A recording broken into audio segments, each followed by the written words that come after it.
इस वीडियो में हम FFmpeg की ऑप्शंस का आखिरी पार्ट कवर करेंगे, जिसमें हम वीडियो ऑप्शंस को देखेंगे, जिसमें वीडियो का फ्रेम रेट सेट करना है।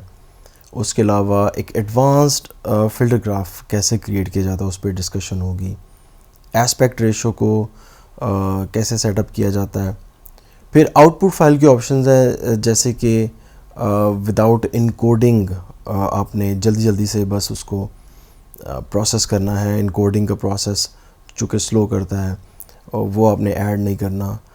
फाइल अगर से आउटपुट फाइल अगर सेम नाम से एग्जिस्ट करती है तो उसको ओवरराइट कैसे करना है। उसके अलावा टाइम ऑप्शंस हैं कि आपने इनपुट फाइल का कितना टाइम स्किप करना है और आउटपुट की कितनी ड्यूरेशन रखनी है, ताकि आपकी आउटपुट जो है ना वो बाउंड हो जाए, उससे ज़्यादा इनकोडिंग नहीं होगी, उस ड्यूरेशन तक इनकोडिंग होगी, फिर रुक जाएगी और आपकी आउटपुट जनरेट हो जाएगी। उसके अलावा मेटाडाटा के ऑप्शंस हैं, जैसे कि मेटाडाटा को नया मेटाडाटा अपेंड करना या पुरानी किसी फाइल से पुल करके उसको आउटपुट में अपेंड कर देना।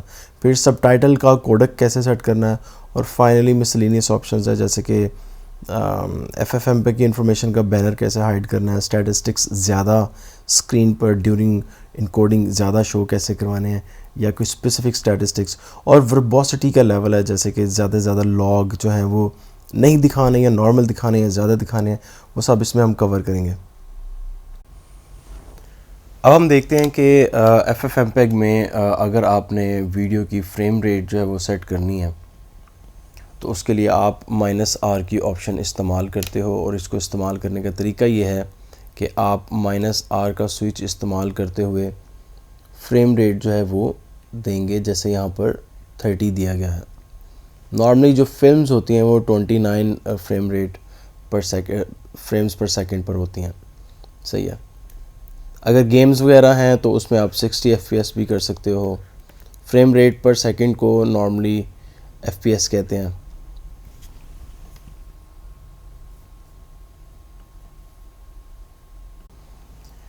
चलिए अब हम वीडियो फ़िल्टर ग्राफ को देखते हैं, जिसको अप्लाई करने के लिए हम जो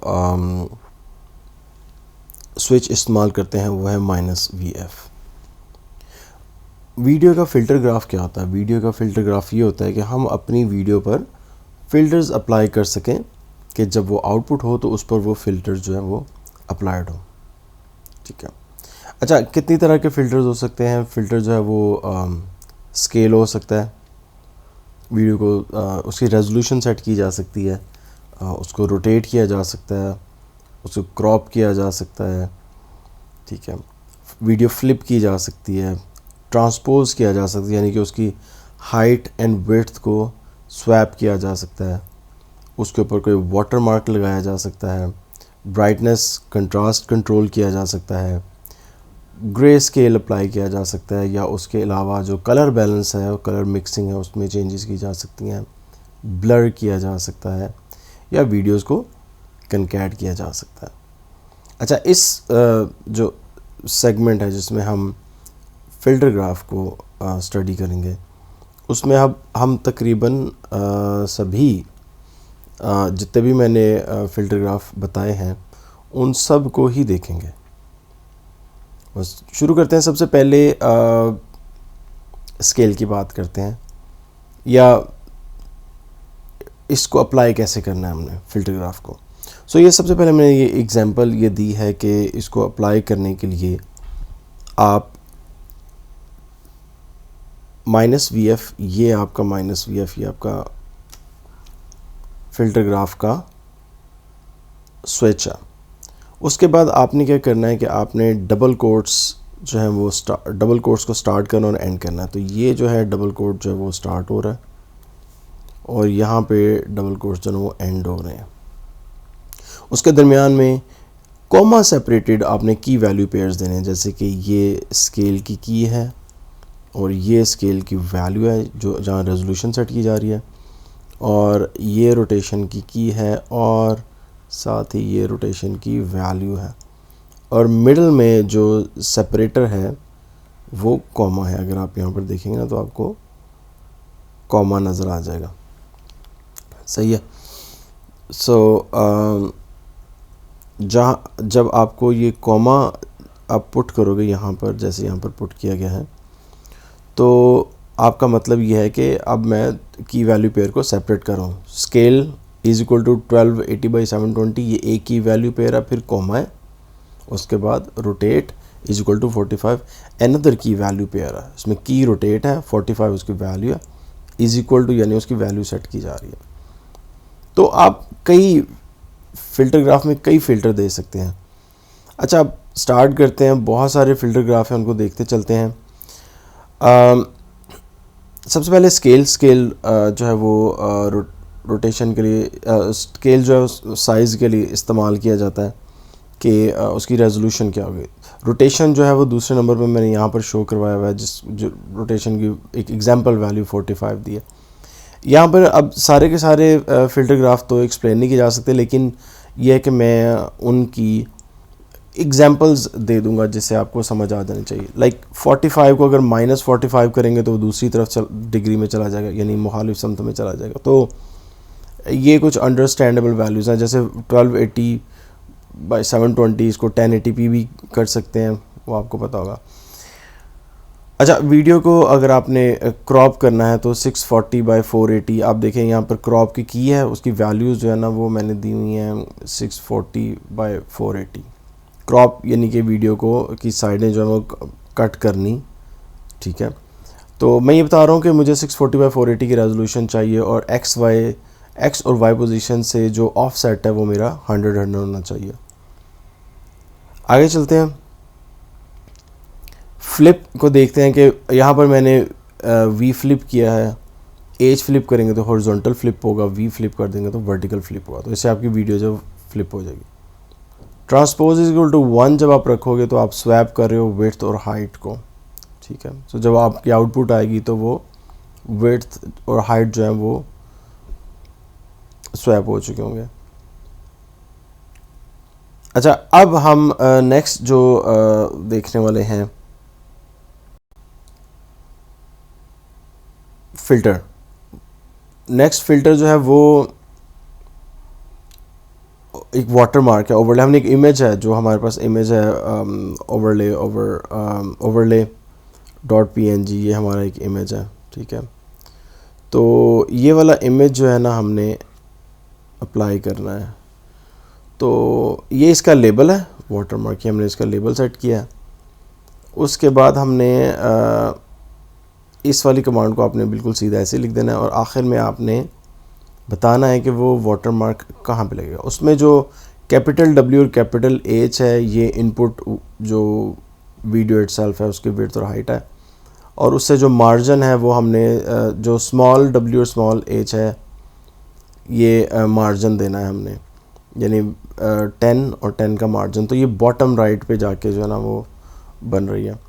इसके बाद हम देखते हैं कि ये इंपॉर्टेंट वंस हैं, ब्राइटनेस और कंट्रास्ट के। अगर आप चाहते हो कि जो वीडियो आप इनकोड कर रहे हो या आउटपुट निकाल रहे हो उसमें ब्राइटनेस 1.2 यानी कि बढ़ा दी गई है 20%, और कंट्रास्ट जो है 1.5 लाइक 50% कंट्रास्ट को इंक्रीज़ किया गया। उसके बाद कलर मिक्सर है। कलर मिक्सर में यहाँ पे जो एग्जांपल है वो मैंने दी है एक ग्रे स्केल की, ठीक है। और ग्रे स्केल की एग्जांपल की अगर आप ये वैल्यूज़ रखोगे तो आपकी वीडियो ग्रे स्केल होगी। वैसे ही तो आप RGB यानी रेड, ग्रीन और ब्लू की जो रेशोज़ है वो यहाँ पे सेट कर रहे हो। आप किसी टोन को स्ट्रॉन्ग कर सकते हो, जैसे ब्लू को स्ट्रॉन्ग रखना है तो आप ब्लू की स्ट्रॉन्ग वैल्यूज़ दे सकते हो। उसके बाद नेक्स्ट है बॉक्स ब्लर, जिसके अंदर आप दो वैल्यूज़ देते हो, एक जो रेडियस है और दूसरा यानी 5 जो है रेडियस है और 1 जो उसकी स्ट्रेंथ है।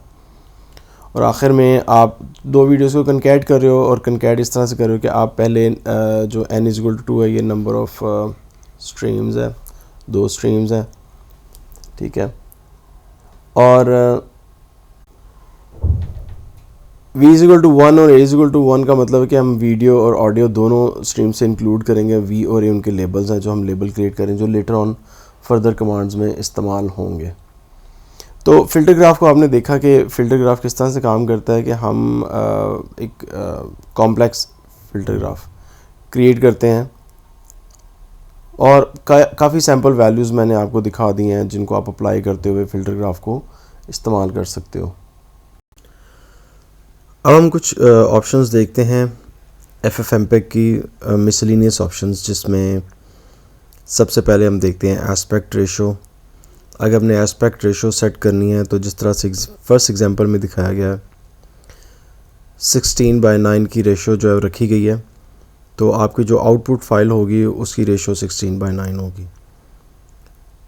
उसके बाद एक स्विच है -C का।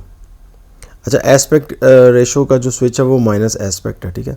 और -C का स्विच जो है उसका मतलब है नो इनकोडिंग। इसका मतलब है कि जो आपकी आउटपुट फाइल आएगी वो काफ़ी क्विकली आपको मिल जाएगी, क्योंकि आप कोई इनकोडिंग का प्रोसेस नहीं कर रहे। तो जो इनकोडिंग आपकी इनपुट की होगी वही इनकोडिंग आपकी आउटपुट की होगी। तो अगर आप लेट से कोई कंकैटिनेशन कर रहे हो, ज्वाइनिंग का प्रोसेस कर रहे हो, तो उसमें ये होगा कि जो वीडियो है वो इनकोड होके नहीं आएगी, वो वही इनकोडिंग होगी जो पहले स्ट्रीम की थी। तो वो काफ़ी जल्दी वो वीडियो जो है ना कंकैट हो जाएगी या ज्वाइन हो जाएगी। उसके बाद ओवरराइट के लिए, यानी अगर आपकी जो आउटपुट फाइल है उसको आप ओवरराइट करना चाहते हो विदाउट प्रॉम्प्ट, अगर आप ये -Y का स्विच नहीं लगाओगे, तो अगर पहले इसी नाम से एक फ़ाइल एग्जिस्ट करती है तो फिर आपका जो सिस्टम है वो आपसे Y और N यानी येस और नो के लिए प्रॉम्प्ट करेगा। अब Y प्रेस करेंगे तो वो ओवरराइट करेगा। अगर आप पहले ही -Y का स्विच लगाएंगे तो फिर वो आपसे नहीं पूछेगा। फिर अगर हमने स्टार्ट टाइम देना है तो -SS का स्विच है। इसका मतलब ये है कि आपकी जो इनपुट है उसमें से, जैसे यहाँ पर 1 मिनट 30 सेकंड को स्किप किया गया, यानी 1 मिनट 30 सेकंड इनपुट फाइल के स्किप होंगे, उसके बाद इनकोडिंग स्टार्ट होगी और आपकी जो आउटपुट है उसमें जो पहले 1 मिनट 30 सेकंड की जो वीडियो वो नहीं होगी, वो स्किप हो जाएगी। उसके बाद ड्यूरेशन की तरफ आते हैं। उसके लिए -T का स्विच इस्तेमाल होता है। -T का जो स्विच है उसमें हम ड्यूरेशन देते हैं कि 30 मिनट्स की इनकोडिंग होगी, 30 सेकंड्स की इनकोडिंग होगी, जैसे यहाँ पे एग्जांपल में दिखाया गया ना। तो आप ड्यूरेशन देते हो, टाइम ड्यूरेशन देते हो कि इतनी ड्यूरेशन की इनकोडिंग या वीडियो मैंने जनरेट करनी है, उसके बाद इनकोडिंग का प्रोसेस ख़त्म कर देना और आपकी आउटपुट जो निकलेगी वो उतनी ही ड्यूरेशन की निकलेगी। उसके बाद मेटा डाटा की ऑप्शंस हैं, जैसे जिसको अच्छा, मेटा डाटा होता है क्या? मेटा डाटा आपकी एडिशनल इन्फॉर्मेशन होती है जो आपकी वीडियो के अंदर होती है। फॉर एग्जांपल वीडियो का जो ऑथर है, टाइटल है, ईयर है, ड्यूरेशन है, बिट रेट एट्सेट्रा, इस तरह वीडियो में ना मेटा डाटा होता है। तो आप मेटा डाटा को इनकोडिंग के दौरान ही चेंज कर सकते हो या ऐड कर सकते हो। फॉर एग्जांपल -मेटा डाटा का स्विच लगा, उसके बाद title is equal to my video. सही, माई वीडियो चूँकि टेक्स्ट है तो उसने उसको डबल कोट में रखा हुआ है। सही है, तो ये मेटा डाटा में टाइटल ऐड कर दे। फिर -मेटा डाटा और artist is equal to John Doe, यानी कि जॉन डो को उसने जॉन स्पेस डो, उस चूँकि बीच में स्पेस है तो उसने डबल कोट्स के अंदर उसको रखा हुआ है। तो मेटा डाटा आपने आर्टिस्ट और टाइटल का ऐड कर दिया, उसके बाद आपने आउटपुट निकाल ली। तो मेटा डाटा इस तरह से ऐड करते हैं। अच्छा, फिर आप मेटा डाटा को किसी इनपुट स्ट्रीम से मैप कर सकते हो, इनपुट फाइल से। फॉर एग्जांपल आपने 3 इनपुट फाइल्स दी हुई हैं और 3 इनपुट फाइल में से आप चाहते हो कि जो पहली वाली फाइल है ना, मेटा डाटा उधर से पुल हो जाए, क्योंकि मल्टीपल स्ट्रीम होंगे तो मल्टीपल मेटा डाटा होंगे। तो आप चाहोगे कि जो मेटा डाटा मैंने पुल करना है मैं वही पुल करूं, बाकी को डिस्कार्ड कर दूं।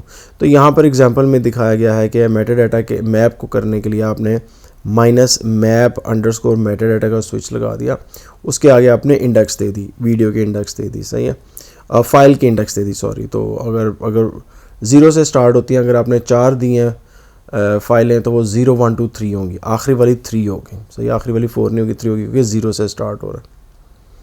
फिर सब टाइटल का कोडेक अगर आपने यूज़ करना है उसके लिए एस कोडेक का स्विच होता है, जैसे यहाँ पर मैंने एग्जांपल दिया है क्विक टाइम कोडेक की, सही है।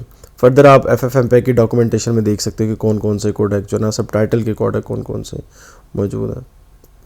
अच्छा, FFmpeg की इन्फॉर्मेशन को अगर आपने हाइड करना है और उसको आपने वीडियो में नहीं दिखाना तो आप -hide_banner का एक स्विच होता है वो इस्तेमाल कर लें।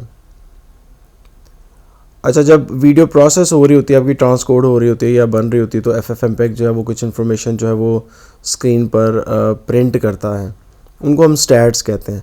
अगर आप उस सारी इन्फॉर्मेशन को एक्सप्लिसिटली प्रिंट करना चाहते हो तो फिर वो आपको प्रोग्रेस, फ्रेम पर सेकेंड और बिट रेट एट्सेट्रा वो सब का सब आपको स्क्रीन पर चलता नज़र आता है। जब तक आपकी आउटपुट जनरेट नहीं हो जाती तब तक आपको ये चीज़ें प्रोग्रेस नज़र आती रहती हैं। अच्छा, वर्बोसिटी नेक्स्ट है वर्बोसिटी। सो वर्बोसिटी के लिए आप -v का स्विच लगाते हो और उसके आगे उसकी वैल्यू 1 से 10 तक देते हो। 1 का मतलब क्वाइट, यानी कि वर्बोसिटी ये होती है कि जो इन्फॉर्मेशन आप ड्यूरिंग इनकोडिंग स्क्रीन पे डिस्प्ले होनी है ना, वो कितनी डिटेल में होगी। सही है। वर्बोसिटी जो है नॉर्मली इस चीज़ को कहा जाता है कि इन्फॉर्मेशन जो है वो एक्सप्लिसिटली खुल के सामने आए। जब भी आप किसी प्रोग्राम से, ख़ास तौर पे कमांड लाइन टूल्स से काम करते हो, तो आपको -v का एक वो मिल जाता है स्विच। बाज़ का वो वैल्यूज़ होती हैं, जैसे कि यहाँ पे 1 से 10 तक वैल्यू, बाज़ का सिर्फ -v होता है। -v का मतलब होता है कि अपनी इन्फॉर्मेशन खुल के प्रेजेंट कर, तो वो क्या करता है, ज़्यादा डिटेल्ड इन्फॉर्मेशन जो है ना, वो ज़्यादा डिटेल्ड लॉग्स या इन्फॉर्मेशन या टेक्स्ट जो है ना स्क्रीन पे डिस्प्ले करता है, ज़्यादा डिटेल में जाना शुरू कर देता है। FFmpeg में भी यही है कि FFmpeg के अंदर -v को अगर आप 2 करेंगे तो डिफ़ॉल्ट है, जितनी इन्फॉर्मेशन नॉर्मली शो हो रही होती है। 3 से आगे 10 तक लेवल जाते हैं, जिनका मतलब ये होता है कि इन्फॉर्मेशन जो है ना वो बहुत ज़्यादा शो करो। तो 10 का मतलब ये होगा कि एक्सट्रीम लेवल की लॉगिंग जो है ना वो शो करो। तो अभी हमने जो कुछ स्विचेस देखे हैं FFmpeg के, उसके अंदर हमने वर्बोसिटी देख लिया है। सही है। और स्टैट्स को प्रिंट करना, उसके लिए -stats का स्विच है जो इस्तेमाल होता है। बैनर हाइड करना, सबटाइटल का कोडेक, मैपिंग करना मेटा डाटा की किसी एक फ़ाइल से जब आप मल्टीपल फाइल्स देते हो। या आप ये भी कह सकते हो कि मैं अगर आप एक भी फ़ाइल दे रहे हो तो आप ये कह सकते हो कि मैं एक्सप्लिसिटली मेटा डाटा नहीं देना चाहता, मैं पुल करना चाहता हूँ। और मेटा डाटा किस तरह से ऐड किया जाता है, उसके अलावा वीडियो की टोटल ड्यूरेशन आपने कैसे सेट करनी है, वीडियो का स्टार्ट टाइम कैसे सेट करना है और पीछे जो टाइम है उससे पहले वाला वो स्किप कैसे करना है। एग्जिस्टिंग फ़ाइल जो पहले से प्रेजेंट है सेम नाम से, उसको आपने ओवरराइड कैसे करना है। और ये बड़ा ख़ास है नो इनकोडिंग वाला, क्योंकि इसका ताल्लुक जो है ना बाज़ का आपकी इनकोडिंग की स्पीड से बहुत ज़्यादा गहरा ताल्लुक होता है। तो अगर आपके इनपुट्स जो हैं वो तकरीबन बराबर हैं तो आप इस वाले स्विच को इस्तेमाल कर सकते हैं।